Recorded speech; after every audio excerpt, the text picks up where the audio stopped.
Hey guys, it's Jake, and today I'm going to be talking about how to become a better speaker. These are more just some basic tips that I use that I know help me.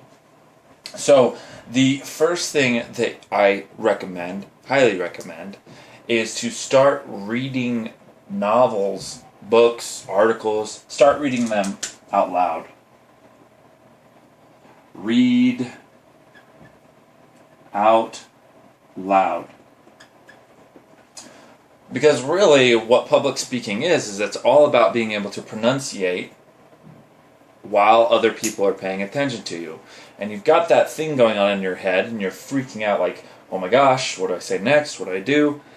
But when you're reading out loud, you're not having to worry about what are you going to say or do next, because the words, like in Harry Potter, the words are already written for you. So I can say, "She was right behind us," said Ron, frowning. Malfoy passed them, walking between Crabbe and Goyle. He smirked at Harry and disappeared. "There she is," said Harry. Now, I don't have to think about what I'm going to say next, and all this helps me do is process two things at the same time, which is my brain, or it's three things, because my brain has to process what I'm reading, and then my brain has to tell my mouth to speak those words. And then my brain also receives the feedback from what I'm saying. So I'm doing three things at once. It's actually a lot better for you to read out loud as far as building your, whatever. I'm not going to go into some kind of woo-woo about how you can improve your brain power or your intelligence, but there is more brain activity going on when you are reading out loud. And it helps you to be a better speaker and communicator. And then the second thing I recommend, if you're really serious about becoming a really good presenter, is, and this all depends on what your job is and if you have time for it, but you can become a substitute teacher, and most companies only require that you work 4 to 5 days a month. 4 to 5 days a month. And you don't need to be a teacher forever. You can just do this for, 10 times or whatever. And the reason I recommend this, and I actually recommend this for anyone going into any industry, because what it does is it forces 30 people to sit and listen to you. It forces you to have 30 people that you're in charge of and you're commanding. So if you're going into business, or if you're going to be a manager for a restaurant or anything, the best thing you can do is to become a substitute teacher for a while, or part-time or whatever. It's amazing that they don't require this. It should be a requirement. If you're going to graduate from college, they should make you have to sub for 20 days. So, and again, it's because you're forced to be in charge of 30 people, and nowhere really in life are you forced to be in charge of 30 people at a time. Most people haven't been, maybe like 1%. And then, of course, the teachers. But teachers, they don't really have a problem with public speaking because they do it every single day. This is for people who are going into, sales, or people who are going into just an industry where they're going to be talking with a lot of people. But not every day. Obviously, you have to be good at it. So sub for a limited time for a time. Because if you're going to school full-time and you're a student, like a college student, whatever you're going into, you can find time to sub. And you don't need a degree to be a substitute teacher or a teacher's assistant even. You don't even need to be a substitute teacher. You can be a substitute. You could be a teacher's assistant. And if you can't, and what's great about this is you get paid to have people forced to listen to you. So it's two benefits. It's not a ton, but it's, depending on your state, it should be somewhere between 70 and 130 for 6 hours for subbing. If it's anywhere less than 70, then you're not in a very good state. And then the third thing I recommend, and this isn't as practical, but this is more just like to kind of psych you into things, is to recognize that you are not there to teach the people that already know what you're talking about. So a lot of people have problems uploading YouTube videos because they say, oh, it's so stupid because they're talking about their industry. And they think that everybody in that industry is going to look at them and think, wow, what is this person talking about? Or this is basic information.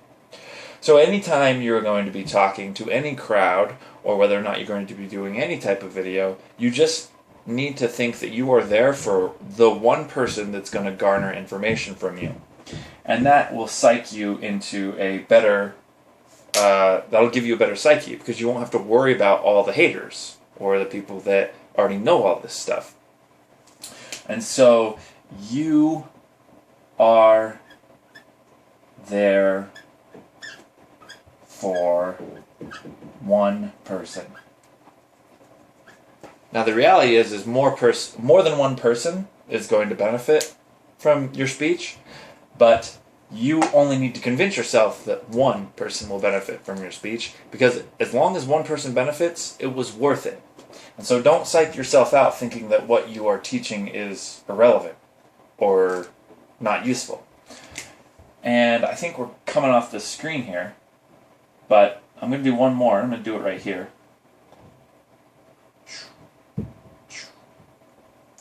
And that would be to talk into your voice memo on your phone, into your, this is more practical, voice memo. Now, iPhones and Android phones, they all pretty much have voice recorders on them now. Just chat, just talk about whatever. You can record your reading, what you're reading out loud, that's always good, or just chat about your day. What's great is when you can make something that you're doing benefit in multiple ways. So you could be recording your voice memos and make those your journals. That way you don't have to type your journals or diary or whatever. Your voice memos will become that. What's great about this is if your spouse and you are both doing this, then you know those people who their loved one dies of a tragedy, and then they end up listening to their voicemail that they had left them a few days before they died, or they just call their phone to listen to their voicemail. What's great about this is that you're going to have hundreds and hundreds of hours of that person's voice. That's just a little tangent there, but it's really useful. And also, if you're reading out loud and you're recording what you're reading, the book that you're reading, so you've recorded the whole Harry Potter series on your phone and uploaded it onto your computer, is that you now have Harry Potter as a book on tape. And so you can listen to that anytime in the future, in 10, 20 years. But the greatest thing is that your kids will have this. So your kids will have your voice reading to them as a book on tape. So I talk about this in a lot of the videos. It's about creating multiple payouts, multiple payout potentials. And that's one of those right there. But the reason you want to record your voice is because you want to start listening to your voice, because you want to know what you're sounding like. Like, the ultimate thing you can do is record a video, like I'm doing here, of you talking, because then you can start to analyze your mannerisms, you know, the way you act and the way you move. And the other thing is that you start to notice filler words. Now, don't focus on filler words too much, but a filler word is... I'm gonna get some room here. But a filler word, if you're ever listening to a podcast or a radio show, or somebody who hasn't really been filled in on filler words, they are ums, ahs, k's, k, like is a filler word.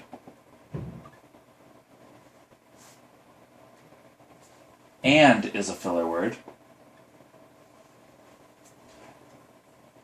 what those are is when I go, what's,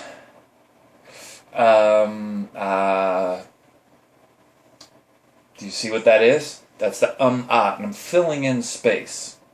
Because people freak out when there's a pause in a conversation. But they shouldn't. When you start talking and hearing yourself, you will start noticing all of those filler words that you're putting in. And it'll drive you nuts. And then you will stop using so many filler words. Like's not really an adult issue. Just cross that one out. Like is more teenage. But is rampant. If you're ever listening to the radio and you see you hear filler words, you know what I'm talking about. And now, if you've never really talked about it before, you'll probably go crazy. So I'm sorry that I brought them up. But getting rid of those helps. Because you can actually think a lot better once you aren't so afraid of having pauses. People do need to catch up to what you're saying. And if you don't give them a chance to, they're not going to be able to follow along. And then you're not a very good presenter. That's one of the things that Steve Jobs was really good at as a presenter. He didn't let there be filler words. He would let people hang on the end of his words. And that's why they're so good at presenting. Alright, that's it. I'm Jacob Williams. If you have not liked this video yet, you should. But if you have also not subscribed to the channel, I'd really appreciate it. We will see you later. Good night.